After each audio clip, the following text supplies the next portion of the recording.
ప్రజానికి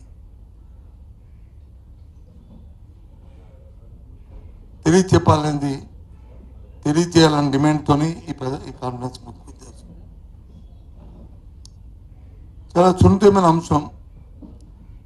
మన ఈ విశాఖపట్నంలో ఉన్న స్టీల్ ప్లాంట్, ముఖ్యంగా దీని తాలూకు పూర్వపరాలు మనం చూసుకుంటే, ఈ స్టీల్ ప్లాంట్ ఉత్తరాంధ్ర ప్రాంతానికో లేకపోతే మన విశాఖపట్నం ప్రాంతానికో అనే అంశం కంటే ఇది ఉమ్మడి రాష్ట్రంలో ఆంధ్రప్రదేశ్ తాలూకా ఇది హక్కుగా విశాఖ ఉక్కు ఆంధ్ర హక్కు నినాదంతో ఎంతోమంది బలిదానాలతో సుమారు 32 మంది తాలూకా బలిదానాలతో ఈ స్టీల్ ప్లాంట్ ఆ రోజు పోరాట ఫలితమే ఈ స్టీల్ ప్లాంట్ ఏర్పాటైంది.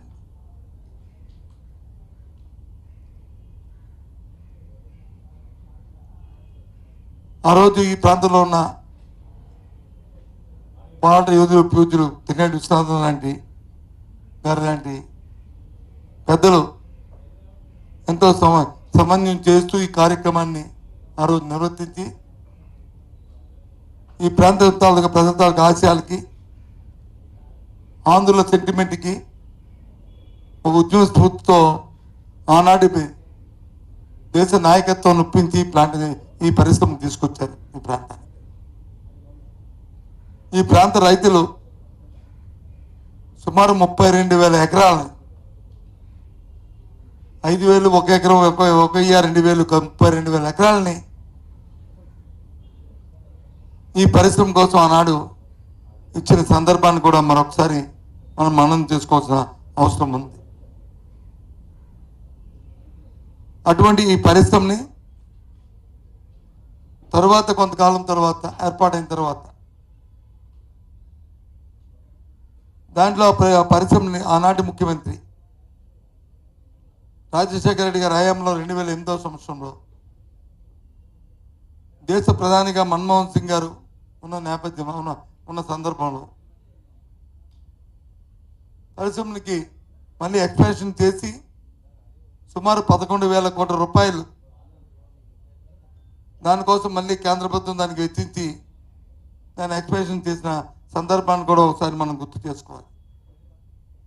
ఎందుకంటే ఆ రోజు ముఖ్యమంత్రి రాజశేఖర రెడ్డి గారు మన్మోహన్ సింగ్ గారు శంకుస్థాపన చేసిన నేపథ్యంలో నేను కూడా ఆయన రాజశేఖర రెడ్డి మంత్రివర్గంలో మంత్రిగా ఉన్న నేపథ్యాన్ని మళ్ళీ ఒకసారి గుర్తొచ్చి మళ్ళీ మీకు ఈ సందర్భంగా నేను చెప్తున్నా. అటువంటి ఈ పరిశ్రమని ఈ ఎన్డీఏ ప్రభుత్వం కేంద్రంలో వచ్చిన తర్వాత వచ్చిన దగ్గర నుంచి కూడా దీంట్లో బాలెన్స్లు దీనికి ప్రారంభమయ్యాయి. దీన్ని ప్రైవేటైజేషన్ చేద్దామని, ప్రైవేట్కి అమ్మేయాలని అంచెలంచెలుగా మరి ప్లాంట్ని దాని తాలూకా సామర్థ్యాన్ని తగ్గించుకుంటూ చేస్తూ వస్తూ ఉంటున్న సందర్భాన్ని కూడా ఒకసారి ఆలోచన చేస్తే ఒకరి మీద ఒకరిని ఆడిపోసుకోవడమో లేకపోతే వేరెత్తి చుమ్మెట్టుకోవడమో కాదు ఈ సందర్భం. జరిగిన నేపథ్యాన్ని ఒకసారి మనం పేరు వేసుకుంటూ ఆ రోజు జరుగుతున్న పరిస్థితుల్లో అప్పుడు ప్రభుత్వాలు ఏ విధంగా ప్లాన్ని ఆపుకొని పరిస్థితులు తీసుకొచ్చాయని కూడా ఒకసారి మనం చేసుకోవాలి. గత ప్రభుత్వంలో కూడా ఈ ప్రతిపాదనలు వచ్చినాయి, గత ప్రభుత్వంలో కూడా ఈ కార్యక్రమాలు వచ్చినాయి. అప్పుడు ముఖ్యమంత్రిగా అప్పుడు మా ప్రభుత్వంలో కూడా సాక్షాత్తు విశాఖపట్నంలో ప్రధానమంత్రి వచ్చినప్పుడు ఆయన చెప్పడమే కాకుండా ప్రైవేటీకరణకి మేము వ్యతిరేకమంటూ స్టాండ్ తీసుకొని సాక్షాత్తు ముఖ్యమంత్రి గారు ఆనాటి ముఖ్యమంత్రి గారే విశాఖపట్నం వచ్చినప్పుడు ఇక్కడున్న కార్మిక సంఘాలతో సమావేశం ఏర్పాటు చేసి వాళ్ళ నిర్ణయం మేరకే కేంద్రానికి లేఖ రాయడమే కాకుండా మా తాలూకా స్టాండ్ని కూడా చెప్పిన సందర్భాన్ని మనం గుర్తు చేస్తున్నాం. వాళ్ళు చేసిన ప్రతి ఉద్యమంలోనూ కూడా మేము పాల్గొన్నాం, ఆ కార్యక్రమాలు చేస్తాం.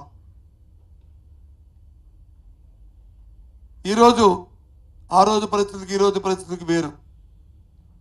ఆ రోజు కేంద్రంలో ఉన్నది వచ్చి ఎన్డీఏ ప్రభుత్వం, రాష్ట్రంలో ఉన్నది వచ్చి వైసీపీ ప్రభుత్వం.